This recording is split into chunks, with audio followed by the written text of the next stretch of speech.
So we decided to put the punch through one of the harshest realities of Indian roads, a test against something much, much bigger than the punch.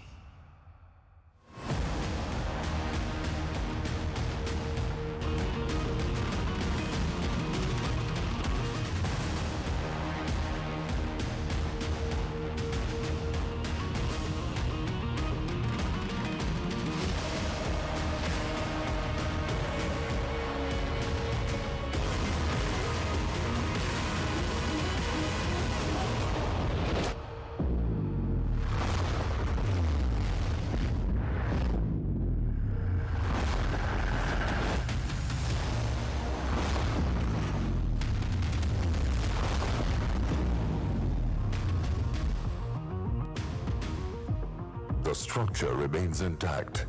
The passenger compartment stays stable. Critical safety systems perform exactly as designed. Impact forces are absorbed and distributed. Occupant protection is maintained.